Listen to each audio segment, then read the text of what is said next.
Butterfly season 1। Story start होती है David Jong Paul से, जो यूएसए गवर्नमेंट के लिए स्पाई का काम करता था।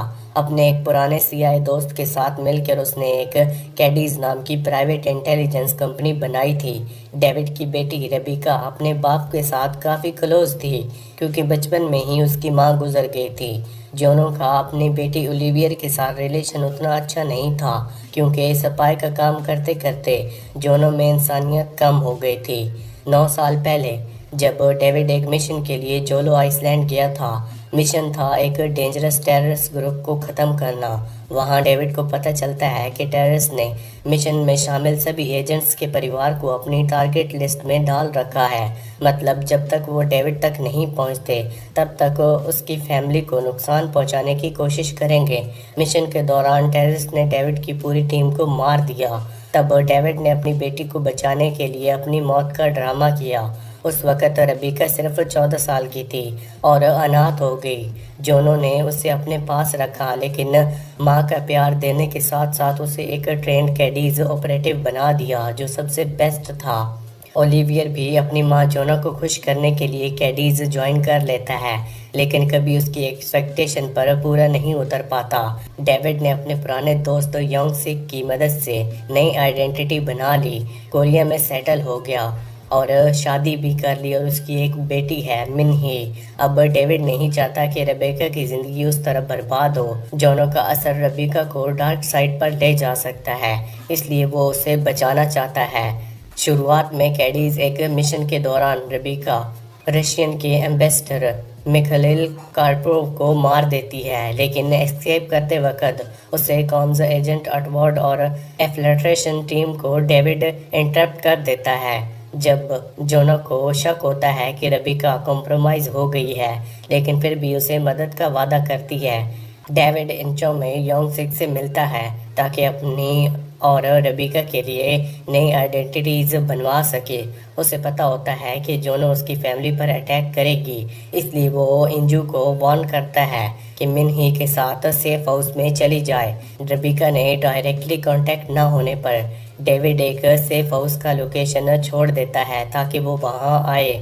जब रेबिका अपनी टीम के साथ वहां पहुंचती है, डेविड कैडीज के सब एजेंट्स को न्यूट्रलाइज कर देता है और 9 साल बाद अपनी बेटी से मिलता है।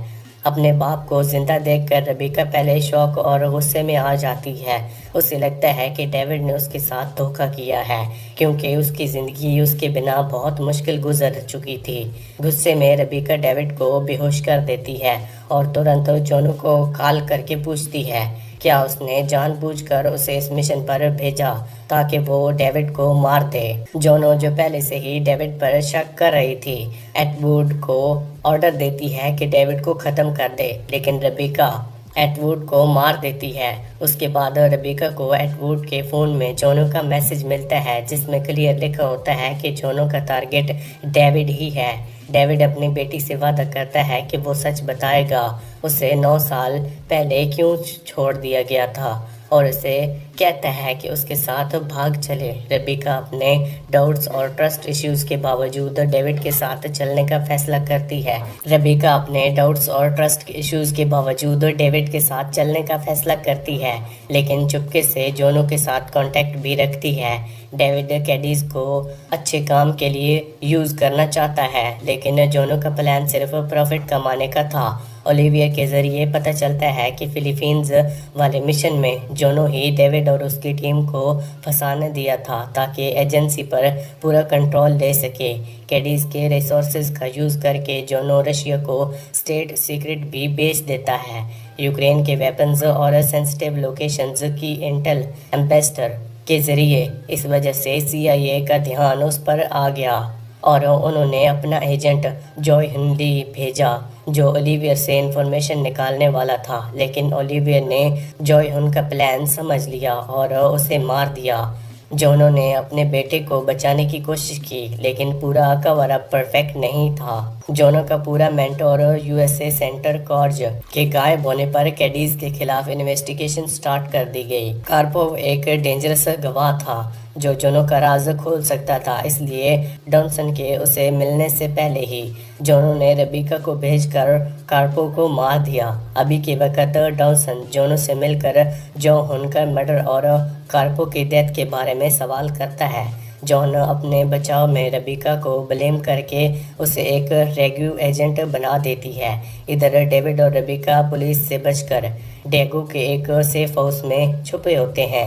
डेविड को लगता है कि रेबिका अभी भी जोनो को इन्फ्लुएंस में है, इसलिए वो उसे ड्रग करके एसोलेट करके और उससे सामान की तलाशी लेता है। उसे पता चलता है कि रेबिका अभी भी जोनो से कांटेक्ट में है। जब रेबिका उठती है तो अपना गुस्सा डेविड पर निकालती है। तब डेविड उसे सच बताता है कि 9 साल पहले उसे क्यों छोड़ा था। जोनो एक डेंजरस कॉन्टैक्ट किलर गन को हायर करता है ताकि डेविड को मार सके। उसे बाहर निकलने के लिए जोनो कैडीज एजेंट को भेजती है जो डेगू स्टेशन पर इंजू और मिनही का पीछा करते हैं। रेबिका की मदद से डेविड उन एजेंट्स का ध्यान हटा देता है और दोनों एक ट्रेन पकड़कर बोस्टन के लिए निकल जाते हैं। ट्रेन में रेबिका को पता चलता है कि उसके बाप ने अपनी ज़िंदगी के उन 9 सालों में एक नई फैमिली बना रही थी। ये सुनकर वो गुस्से में आ जाती है और थोड़ा जेलियस भी होती है। उसे डेविड का अपना न्यू फैमिली के साथ होना एक्सेप्ट करना मुश्किल था। बोस्टन पहुंचने से पहले ही डेविड ट्रेन से उतर जाता है। गन और कैडीज ऑपरेटिव को छोड़कर अपनी फैमिली को एक नए सेफ हाउस में ले जाता है। गन जोंग सिक तक पहुंचता है और उसे मार देता है। फिर वो उस जगह रुकता है जहां जोंग सिक को डेविड के लिए अनडॉक्यूमेंट पासपोर्ट्स देने थे, लेकिन अब कैडेट्स के लोग भी वहां होते हैं। इस दौरान डेविड और रेबिका अपनी पुरानी यादों में खो जाते हैं और धीरे धीरे डेविड उसकी न्यू फैमिली को समझने लगती है। डेविड जब योंग सिक से मिलने जाता है तो उसे समझ आ जाता है कि कैडीज उस तक पहुंच चुका है। वो तुरंत वापस आता है और अपनी फैमिली को लेकर पार्ट से एस्केप करने का प्लान बनाता है, लेकिन गन ओलिवियर और कैडीज के ऑपरेटर डेविड को सेफ हाउस का पता लगा लेते हैं। दोनों तरफ से गोलीबारी होती है। पहले डेविड के हाथ और मुक्का लगता है। ओलिवियर अपनी माँ जोनो को रशिया में संबंधन जीहू के मर्डर और डॉसन की इन्वेस्टिगेशन के बारे में सब कुछ कन्फेस कर देता है। डेविड ओलिवियर के बचपन से जानता था, इसलिए उसकी माँ के लिए साथ कॉम्प्लिकेटेड रिलेशनशिप का फ़ायदा उठाकर उसे मैनिपुलेट करता है। डेविड इंजू और मिनही अपने ही इन लॉज के साथ भेज देता है और रेबिका के साथ वापस सियोल लौटता है ताकि जोनो को एक्सपोज करके डॉसन को सब प्रूफ दे सके। जोनो डेविड तक पहुंचने का लास्ट अटेम्प्ट करती है। वो जुन और अपने कैडीज ऑपरेटिव को भेज देती है और गुन रेबिका को किडनैप कर लेता है। उधर जोनो रेबिका की इनसिक्योरिटीज़ का फ़ायदा उठाती है। उसे कन्विंस करने की कोशिश करती है कि डेविड ने अपनी न्यू फैमिली के लिए उसे रिप्लेस कर दिया। जोनो उसे वो वैलिडेशंस दे देती है रेबिका हमेशा चाहती थी। धीरे धीरे लगता है कि रेबिका अपने बाप के खिलाफ हो गई है और वो जोनो के साथ नई जगह पर जाके अपने इंटेलिजेंस नेटवर्क स्टार्ट करने का प्लान एक्सेप्ट कर लेती है। इस वक्त सेनेटर डेविसन CIA के एजेंट्स सियोल में कैडेट्स का ऑफिस सीज कर लेते हैं। ओलिवियर के दिए गए सबूत के बाद एजेंसी का काम खत्म हो जाता है।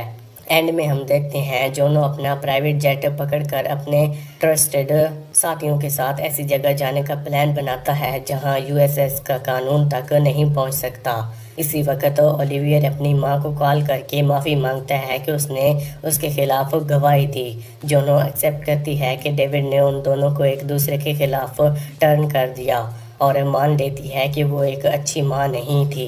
फाइट टेक ऑफ होने से पहले ही उसकी बात खत्म हो जाती है, लेकिन लगता है कि माँ बेटा अब एक पेज पर हैं। दूसरी तरफ डेविड और रेबिका का रिश्ता अभी ठीक नहीं है।